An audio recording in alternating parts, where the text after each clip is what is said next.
Bonjour à toutes et à tous et bienvenue pour ce tutoriel que nous avons créé Amandine Guillonda et moi-même Gabrielle Etienne pour vous permettre d'utiliser le logiciel Access dans le cadre de votre projet base de données. Pour créer ce tutoriel, nous nous sommes appuyés sur le projet que nous avons réalisé l'année dernière, en 2018, qui s'intitulait Le Pari du bio. C'est un projet Notre projet était de créer une plateforme de commande de produits dans des magasins bio. Cette plateforme proposait la notation des magasins par les consommateurs et aussi des idées de recettes de cuisine en fonction du panier de commande des clients. Notre tutoriel, il a pour but de vous aider à créer votre base de données sous Access, mais pas de concevoir la base de données. Ça, c'est à vous de le faire. Donc, en amont de l'implantation sous Access, vous devrez lister vos données, définir les dépendances fonctionnelles, définir les associations et les cardinalités pour établir le modèle entité-association et enfin le transcrire dans le modèle relationnel. Ici, vous pouvez voir notre modèle entité-association et nous allons nous intéresser spécifiquement aux produits et aux recettes qui sont liées par la composition pour faire les exemples de notre cours. Alors, après avoir fait ces étapes, pour l'implantation sous le logiciel Access, nous allons tout d'abord voir la création des tables avec les tables entités et les tables associatives.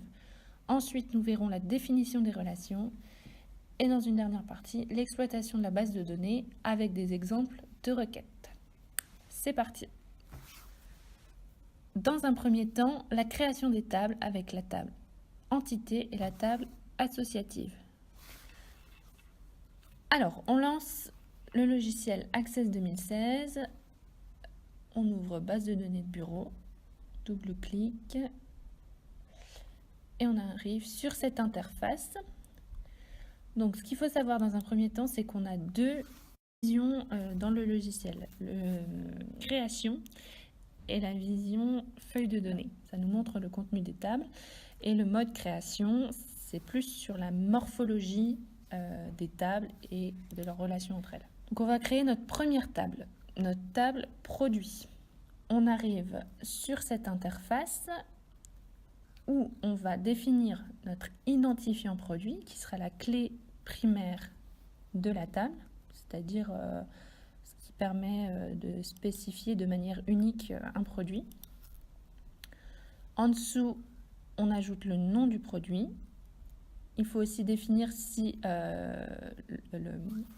l'attribut est numérique ou si c'est un texte ou si c'est monétaire. Ça, vous verrez en fonction de votre projet. Voilà, donc nous, on a défini le nom et le type du produit. Après, on passe en mode feuille de données. Et donc, on va remplir le contenu de notre table. Donc, on invente un identifiant produit. Ici, 2501. Le nom de notre produit, spaghetti. Le type, ça sera céréales et féculents. Voilà. Et ainsi de suite, on invente d'autres produits. Le but du projet base de données, c'est quand même de créer quelque chose qui pourrait être réel. Donc, c'est bien de mettre le plus de données possible. Voilà, jus d'orange. Mais pas trop non plus.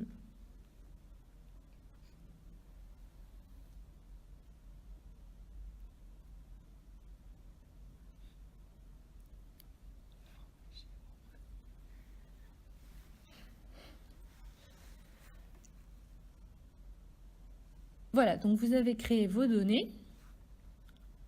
Ensuite, création d'une nouvelle table. Sur le même principe, on se met en mode création, la table recette. Pareil, identifiant recette qui sera la clé primaire.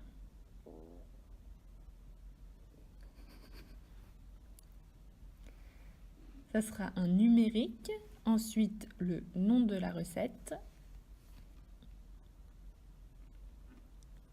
qui sera un texte long, parce qu'il faut imaginer qu'il y aura toute la description de la recette qui sera spécifiée.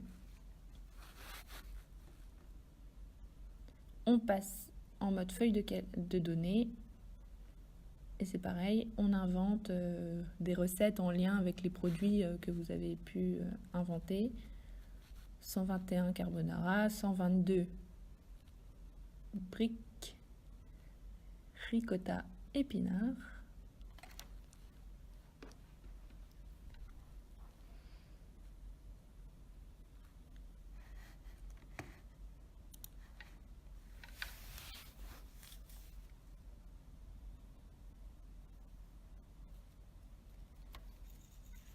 Voilà, après avoir rempli le contenu de la table recette, vous allez créer vos autres tables qui vont servir à alimenter la base de données. Donc ça, c'est des tables entités qui ont leurs caractéristiques propres. Voilà, donc pour ce projet, nous avions la table client, livreur, magasin bio, produits et recettes en totalité.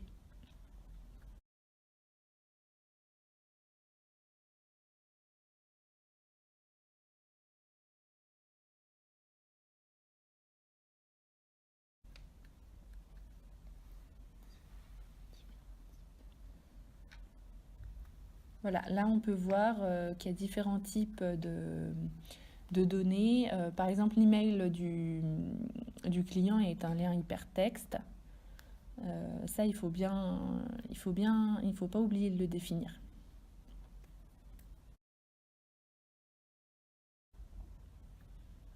Ensuite, nous allons créer les tables associatives, c'est-à-dire qui vont permettre de lier ces tables entités entre elles.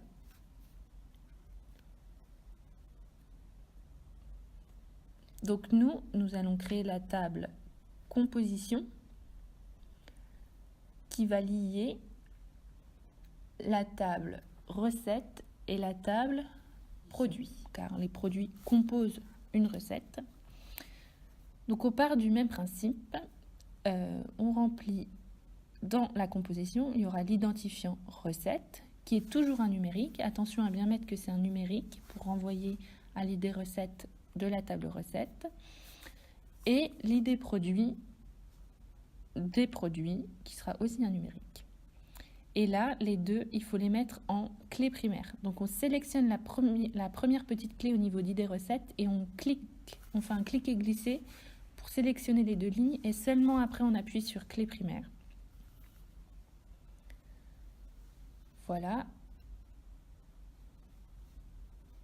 Après, donc on va dans le mode feuille de données. Et en fait, on va copier-coller les identifiants recettes et les identifiants produits pour créer notre table composition.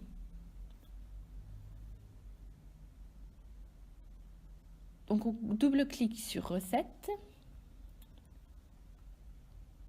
et on reprend les données 121, 122, 123, 124, etc.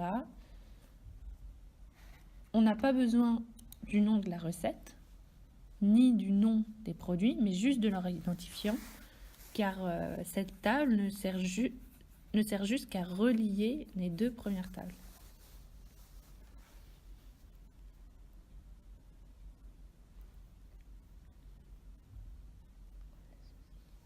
Donc on associe la recette 121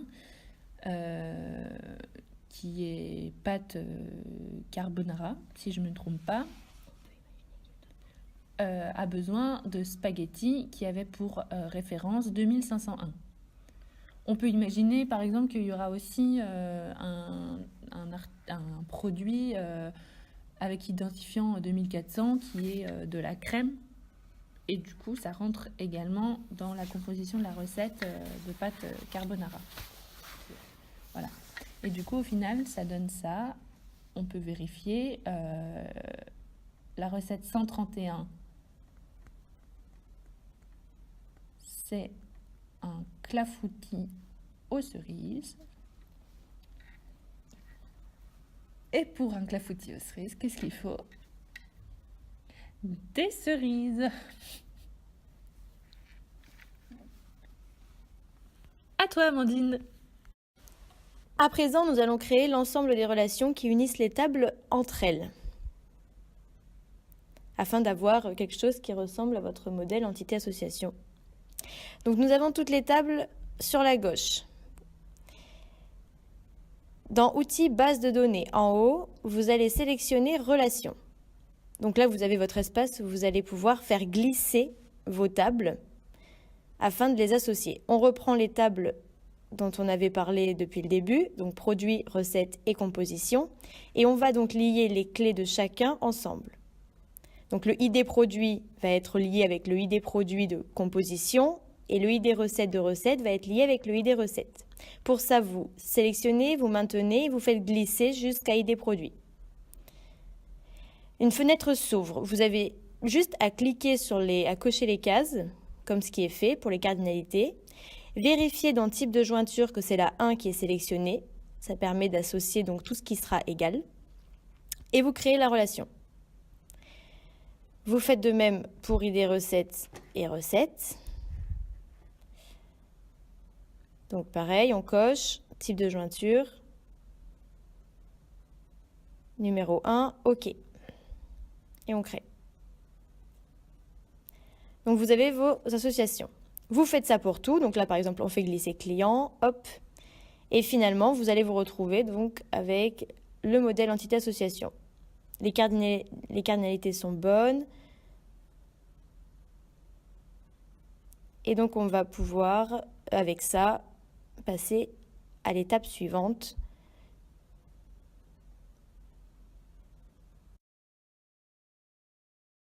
Donc à présent, la dernière phase, après avoir créé les tables, les relations, les requêtes. Requête 1, on va chercher à exprimer donc le prix total à régler par le client de la commande C.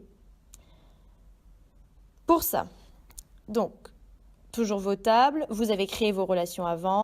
Dans Créer, vous allez sélectionner Création de requête. Donc pour ça, vous sélectionnez les tables qui vous correspondent, qui vous concernent. Qu'est-ce qui vous concerne? Donc il nous faut le client, puisqu'on veut le prix total qu'il va payer. À ça s'ajoute le magasin dans lequel il a acheté ses produits. Et puis pour finir, il faut ce qui va lier les deux.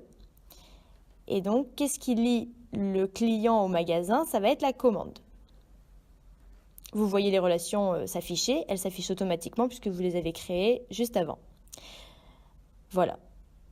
Donc là, vous pouvez vous poser la question. Quand vous voyez votre modèle total, qu'est-ce qui lie le client et le magasin? C'est bien la commande.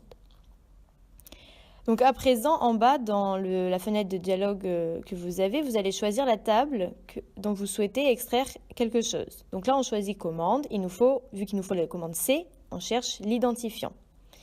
Vous l'affichez, donc vous cochez la case, ça veut dire qu'elle sera affichée dans le résultat, et vous mettez en critère, entre guillemets, C. En haut, vous allez sélectionner Toto. Toto, ça sert donc là notamment pour regroupement, mais surtout après, vous verrez, ça nous servira pour la suite, donc ça permet d'afficher la ligne opération. On affiche ensuite, on choisit dans la table client l'attribut nom, puisqu'il nous faut le nom du client qui a effectué la commande C. Il nous faut son prénom aussi, ça permettra d'avoir plus de renseignements. Hop, on affiche tout ça.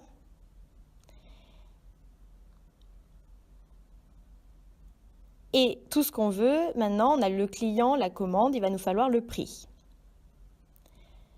Vous pouvez ouvrir les tables, donc commande client et magasin bio, pour les visualiser, pour regarder les attributs qui vous intéressent, et surtout pour comprendre comment elles sont faites. Donc par exemple, dans commande, on voit bien qu'on a quantité, prix au kilo et prix total. C'est le prix total qui nous intéresse de toute la commande C. Donc on voit que les lignes 9, 10, 11 sont concernées. Donc il y a bien plusieurs produits. Et ce prix-là est bien constitué de 2 fois 1,23. Donc en mode création, vous pouvez vérifier que c'est bien ce qui a été calculé. Donc le type est bien calculé et on voit en bas quantité fois prix au kilo. Ça, vous le générez au moment de créer la table. On retourne dans la requête. Dans magasin bio, dans commande, on choisit le prix total. Et c'est là où la ligne opération va nous servir avec la somme. Hop, on coche. Et enfin, on va sélectionner dans magasin bio le nom du magasin. Enfin, dans créer, en haut, vous cliquez sur exécuter, ça va vous donner ce que vous voulez, donc le résultat. Ah oui, il faut fermer les tables avant, sinon ça ne fonctionne pas. Donc OK, on ferme les tables, vous pouvez utiliser un clic-molette. Et vous faites exécuter. Vous voyez donc que c'est Madame Panetier-Mathilde qui a effectué la commande C pour 9,18 € dans le magasin Tout va bio. Cette requête, elle peut à la fois servir pour la personne pour voir son montant ou bien pour le magasin pour connaître les commandes du jour. Donc, ça peut être utile pour 2 types d'utilisateurs. Ça, c'est à prendre en compte quand vous ferez vos requêtes, de bien montrer les différents acteurs qui peuvent interagir sur la base de données. On l'enregistre. Alors, soit vous la fermez, soit vous faites clic droit, enregistrer, et vous lui donnez un nom très compréhensible des autres et de vous pour vous en souvenir, parce que c'est pas toujours facile de savoir exactement ce que vous aviez demandé. Surtout si ça commence à croiser plein de tables, etc. Vous pouvez re-rentrer en mode création pour la modifier. Donc, c'est comme si vous créiez une table. Alors, deuxième requête. On va comparer le prix des bananes dans tous les magasins. Ça peut servir de la même façon aux magasins pour fixer leur prix ou bien à vous pour acheter vos bananes. On fait pareil, création de requête, on met les tables, donc juste on clique dessus, double-clic qui nous intéresse. Donc là, en l'occurrence, c'est les produits, puisqu'il va nous falloir la banane, le magasin, puisqu'on veut comparer les prix dans tous les magasins, et bien sûr, ce qui lie les deux, le stock. Vous pouvez toujours vérifier dans votre modèle relationnel pourquoi c'est le stock qu'on ajoute, puisque c'est ce qui lie les deux tables. En dessous, on sélectionne de la même façon. Dans le magasin bio, on veut le nom. Si vous sélectionnez magasin bio avec la petite étoile, ça fait apparaître tous les attributs de la table, mais on n'a pas besoin de l'identifiant par exemple, donc on va rentrer chacun à leur tour, l'adresse, le code postal et la ville.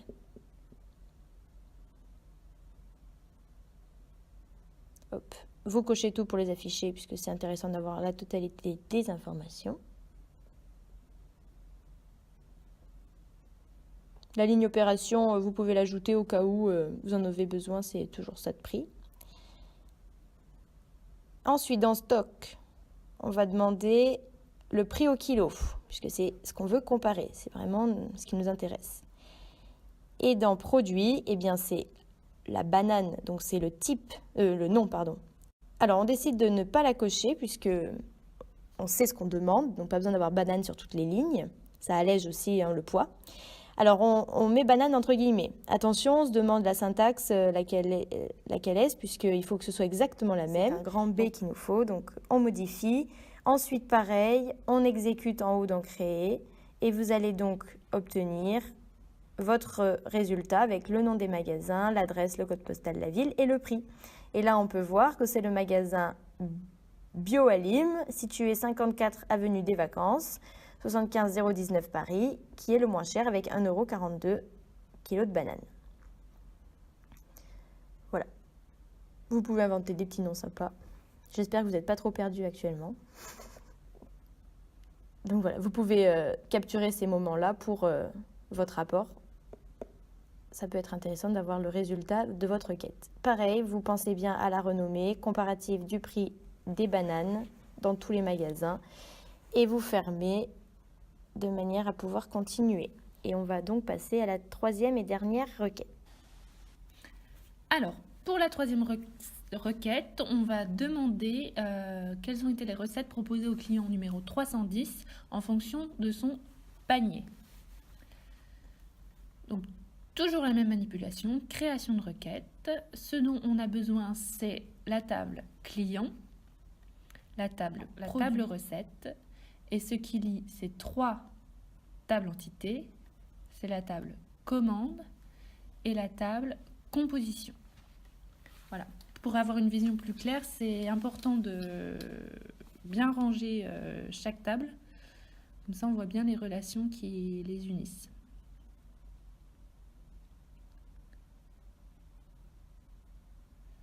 Donc, dans un premier temps, on va appeler dans la table produit le nom. Ensuite, dans la table recette, on fait appel au nom de la recette. Après, le client, identifiant client, nous, on souhaite appeler le client 310. Comme c'est une valeur numérique, normalement, vous l'avez définie en numérique, vous ne la mettez pas entre guillemets. On exécute et on voit que le client 310 a commandé des lentilles, du riz et des épinards. Et cela donne 3 recettes qu'il pourra réaliser chez lui. On n'oublie pas d'enregistrer sa requête et de faire une capture d'écran, encore une fois, de chaque étape qu'on a réalisée pour alimenter votre rapport.